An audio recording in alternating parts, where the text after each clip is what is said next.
Parrot TV, the voice for humanity.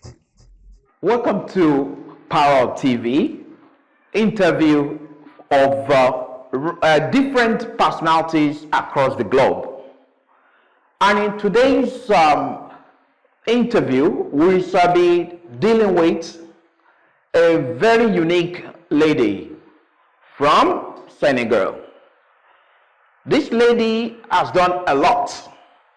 And when it comes to saying, if we say has done a lot, what we mean is we are talking about achievement in the area of security. Not only in Senegal, not only in Africa, but across the globe. This is why she received in 2019 the best UN police officer. Women police officer. And what's her name? Her name is Seynabou. Who is Seynabou? How far has she gone? What has she achieved? You get to hear a little bit information about her from a colleague, especially when she was about to receive an award in 2019. Let's listen. Major Diouf has 33 years of experience in the Senegal National Police. She fulfilled a career ambition when she became the first female police officer to be enlisted as a Gardien de la Paix in Senegal, which was previously reserved for male police officers. Since early in her career, Seynabou has shown her determination to make the extra effort, go the extra mile to achieve her goals. Besides her national career, working as a staff officer of the Commissioner, assistant to the Commissioner, immigration officer, chief of inspection post, she has served in MONUSCO since March 2017 under the able leadership of Police Commissioner Awardee and SRSG Leila Zahoui. Her previous UN experience includes MINUSMA and UNAMID, where she was also very involved in sexual exploitation and abuse and women welfare issues. As the team leader of Sexual Exploitation and Abuse Welfare Task Force in Goma and president of the UNPOL Women Network, Seynabou has demonstrated her commitment to giving women a voice and putting an end to sexual exploitation and abuse. Seynabou works to raise awareness and improve understanding of sexual exploitation and abuse amongst both United Nations police officers and our Congolese counterparts through training and outreach. Welcome back. I guess you've known that this lady is not just a security officer, she's a human rights activist, especially a gender equity activist. She fights for women, especially the victims of war and violence across the globe. And beyond that, she happened to be the first. The first in when it comes to the Gardien de la Paix. She happened to be the first lady to be enlisted among Gardien de la Paix in Senegal. She has attended different platforms, but I want to hear from her. I want her to tell us more about herself. What makes her unique? Why do we have this kind of women being celebrated on our platform today? Welcome to this program, Seynabou. Thank you, sir. Thank you for the exhaustive presentation. I don't know if I deserve all the good words you say about me. So, Seynabou, why do you think that you deserve this unique award, the best police officer, the UN Best Police Officer of 2019? Tell us a little bit about what you've done so far to have deserved this award. I can simply say, since my early career in 1985, I always try to be myself, guided by attitude and goodwill. And I always try, and I have been doing it, and I still do it, to do my best to serve the community. That's really wonderful. You really deserve that. That's indeed a deserving job. You've really done well for many years, over 40 years in the service, doing the same, doing a lot of things to change this world and change the life of the people. That's interesting. I think we now need to move further. I actually want to, there's a question I posed there. What do you think make you, beyond being stand out among other police officers, what has changed so far after that award in 2019? Tell us a little bit about what you've done after the 2019 award in the United States, I mean at the UN headquarters in the United States. Very proud, personally. But I felt that it was a reward for all what female officers are doing on the ground. All the accomplishment of female officers on mission ground in very hard situation, and we always come to carry out our duties and to implement mandate that were given by the Security Council. I did it in Darfur 2 times, deployment, in Mali, and recently in MONUSCO. And I was never alone. We were always working in team. And that is the power of the team. Implementing mandates as far as women is concerned, with the male counterparts, they cut 2006 in Darfur, with AMIS, African Union Mission in Darfur. Again, 2010, 2013 in Darfur, but that time with African Union and United Nations operation in Darfur. In 2000, where we were just 12 female officers, and I was the one who brought up this woman network. Network is like my baby. I was the one to put it up with the help and the support of the police commissioner in that area. And when I came in 2017 in Congo, I found that they were having woman network, a very, very active woman network. But when I came to the presidency, I brought some changes. We were more and more getting closer to the community, and we are more and more visiting areas where victims of abuse, victims of all forms of violence were living and needed United Nations presence. Yeah, I would want to know, let's look at this. Our viewers at home will want to know, of course, for every way, there's always a woe, or where there's a woe, there's always a way. And there's no way you will tell me that for the past 40 years you've been working, you've never experienced any challenge. That's not possible, because we're human. Tell us a little bit about your experience. Of course, there will always be some times where you feel like quitting. If you have had that kind of experience, what were these experiences, and how do you manage to sail through these challenges? The most challenging period of my career was the time we were released from police, and that was all police officers in Senegal. Meaning in 1987, I was a new recruit in police. I did not know what have I done. Meanwhile, I was released from police. And we were out of police for years.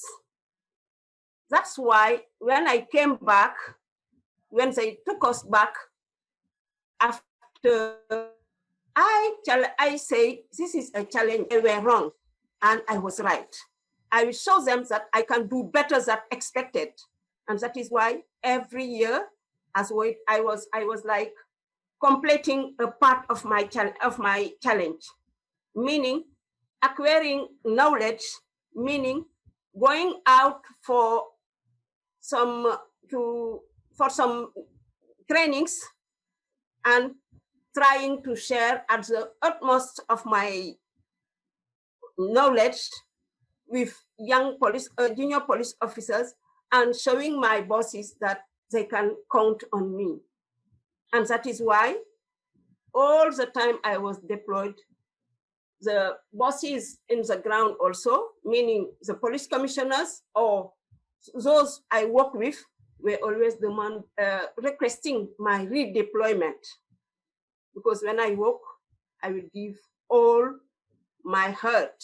I will put my heart, I will put my experience, and I will say, I have to do better. For those who departed from me some years ago and removed me from police, we regret their life and know that they departed from the best of the best officers. All right, Seynabou, thank you. I guess we've got the message from there. Is always, sometimes is very challenging. You never thought of quitting, and then you were sent away just like that. How long did you spend at home, and how did they bring you back? Did you apply again after some years, or you just were called back? And why were you called back, or were you the only one called back? That was for 7 years, and the one who departed from us was the one to call us back, because they knew that was not right. They departed from all police officers. The Senegal was the only country in the world who wake up one day without any police officer. Here in Senegal in 1787, they were like doing again a recruitment or a revision of the recruitment. It took the time it took, but there was the same 93. They called back those who were able and apt to serve under police. I don't know what were the criteria, but what I know is I and some others were called back. Okay. Beyond this one, undoubtedly you are a model for African women and girls. From what I've inquired from our viewers, we threw some questions online, and this is one of the questions they ask. One of them says that, what have you been doing to support African women and girls to achieve their dream as a model in the police force, not only in your country, not only in Africa, but across the globe? Yes, that was my ultimate challenge. I find myself to support African ladies, meaning girls and women. I did it here in Senegal when I was posted at the Brigade des Mœurs, where we supported some girls as young as 99 years old. We were put in prostitution, and we were calling with colleagues, of course, we were calling their parents and talking to their parents for them to get them back home and to send them to school or to some tools, for learning tools, to get rid of what they were doing in the street. And I have one case where, when I was working at the airport, one young girl passed, and she was the one to recognize me. She requested my number, and I said, "Do I know you?" "Yes. When you were a young officer, we met, and you and your colleague, and you put me back in my family. And now I'm like a businesswoman, and my business is like bringing me all over the world. I want to have your number so that you can pass home, or I will come your home and we will discuss." I never went to her home, but I was so proud having done something like that, which at least had one good result, that that girl who at the beginning were like becoming a prostitute, excuse the term, is now a great woman, a great businesswoman. In Darfur in 2005, we were the first ladies in Zamzam IDP who, after convincing the men, tried to gather women in our pool to talk with them for hygiene, how to keep their hygiene, and how to send girls and boys, not taking into account their sex, giving them our model. In Mali also, we did a great job when we were like as 12, only 12 women for UN call, but we did great job. We supported orphanage, we supported prison, we supported a lot of people, and mostly a lot of women. That is what we did. Wow, you've really done a lot. I believe that viewers at home must have learned a lot from this great woman. She has shown a uniqueness in every ramification of life, especially when it comes to fighting for women and girls, the oppressed women and girls in particular, especially in the war zone area. Let's also go further. In addition to the question asked, I also noted one of the questions asked by some of our viewers at home, because we threw some questions to them and then they sent us some of these questions, and I believe that you'll do justice to some of the questions. Here's one of the questions that they asked. One of them says that, asked this question, said, would you call yourself an advocate of women's and girls' rights, or a gender equity activist, and why? I put benchmark. What I want to realize is to the support that I'm giving to police officers, junior police officers, the support that I'm giving to my 3 children, which I take all the time from my heart. This support I'm saying I'm taking always from my heart before giving it to others. I want to see these junior officers being deployed on the ground. I did. I also want my daughter and my boy, with whom I'm living here, to become great person, great people who can serve their country, Senegal, like I did or more than I did. That is some of my objectives. And if I can help, if I can support, continuing sharing experience and expertise with others, why not? I can volunteer to share my experience and knowledge with all the African women and girls, not excluding boys. Oh, so you are a gender equity activist. You don't only fight for women and girls, you fight for the oppressed. That's really wonderful, because these days people have been so biased. They believe that human rights should be leaned towards certain direction, which is not fair. If a man is oppressed, if a boy is oppressed, it should be fought for too, not only girls and women alone. That's really commendable. Another question asked is this: it is obvious, no doubt about this, you love your job as a high-rank police officer, not only in Senegal, but also across the globe. And now you've retired, but I'm sure you are not tired. What have you been doing after your sudden retirement, when you return from your base, from the foreign base, I mean?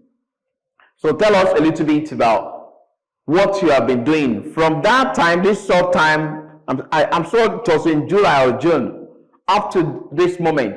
What have you been doing? Are you just relaxing at home, or you've had some things that you've been doing, maybe to change the world, or maybe for yourself?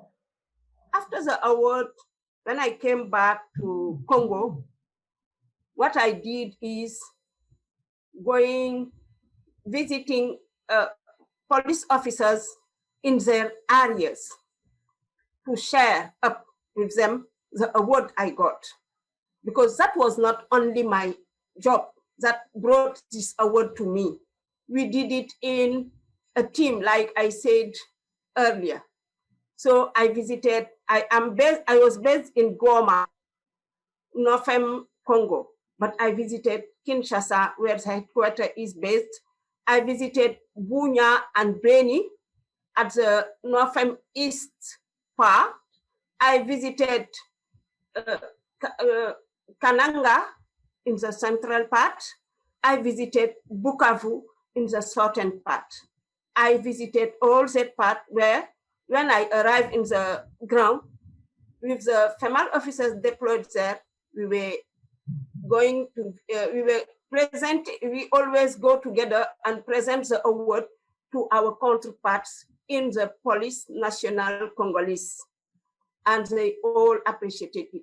And during those visits, we took time to teach some activities like soap making in Bukavu, in Bunya, and sometime also in Beni. We gave them some foodstuffs and discussed with the female police officers how to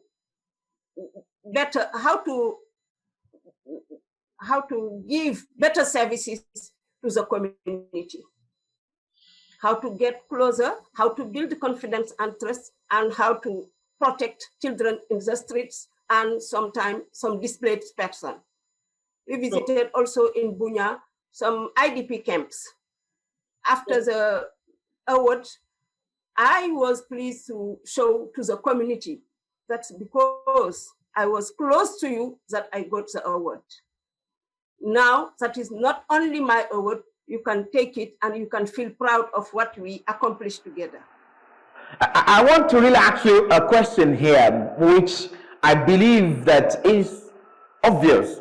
There is no way at this stage of your life, with your involvement in activism, you will not also want to have something that will make you more influential to achieve your dream. Do you want to join politics, maybe in no time anyway, or to get more influence to change the world, or you just want to help and do your own business? I will not say no. Yes, I'm seeing myself being involved in politics, but carrying out differently that it is done in my country. Carrying out on the basis of integrity, on the basis of helping others, not helping myself, but helping others. Opening doors for others, mostly young people, and giving them, or letting them appreciate another form of doing politics. Not always lying, not always saying things that you cannot achieve, not always serving people, but serving yourself. If I may be involved in politics, that will be the kind of politics I will be doing or I want to do. And everything is in life is politics. But if I may be involved in real politics in my life, it will be doing it in another way than the way it's carried out right in my country, Senegal. All right, I guess we've got some relevant message from, well, that means that you will definitely be involved in politics, but not politics of destruction, not politics of nepotism, but politics for the progress of all, not for a specific group of people. That's really commendable. This is the kind of politics we need in every part of the world, not only in Africa. Nepotistic politics is not ideal. It is very, very bad. It is always very good to have politics that will cater for all. This is the kind of politics that this great woman is promoting, and this is what he wants to really be involved in. I wish you best of luck in the future endeavor, your future endeavor. Before we move to the last part of this interview, I want to know your message. What's your message for the female or young police officers in active service right now? What message do you have for them, especially the ladies among them? First, my message will be for the young girls, to let them know that they are needed in the corps in uniform. They are well needed. They have their place, and we're expecting them to join forces. For the one in uniform, meaning my junior ones, for my junior ones, I will always tell them, look for a senior one to hold your hand, to show you the way to go. Look for, read books, go for courses, out courses, acquire knowledge and implement it. Don't let anybody tell you you are a woman, so go by this side, men go by this side. The work have to be done, and it have to be done by men and women. And women are the most important asset of the United Nations and at large of the world. We are the world. If we represent 53% of the world population, we are the world. And we should be the one leading in all areas, mostly in security areas. Thank you. All right, thank you so much. I believe our viewers will not allow me to just leave like this without asking a final message, which means that we want you to send your final message to our viewers at home and to your loved ones. Okay, just tell them we have, it's our pleasure having to respond to your question and knowing that this voice will be heard by a lot of people that I respect and love. Thank you very much. Goodbye. That's really fantastic. Thank you so much, Seynabou Diouf. I hope next time we will call you, we'll definitely respond to our request. And I hope that our viewers at home, especially those who are actively in service, women and girls in particular, will emulate this wonderful lady we have on the screen with us today. She has shown that there is no way you will be working in life without adding value to the life of others. That is the way you can get happiness. And whenever you are retired, whether intentionally or conditionally, just don't get tired. Keep doing what you love doing, and you'll definitely be happy throughout your life. So once again, my name is Mutio Olawi, and this is Parrot Interview. We shall be dealing with other great personalities across the globe. This is not going to be the only person. We've got great people in different parts of the world that we'll be dealing with. Thank you so much for your time. We'll meet next time. Power of TV, the voice for humanity.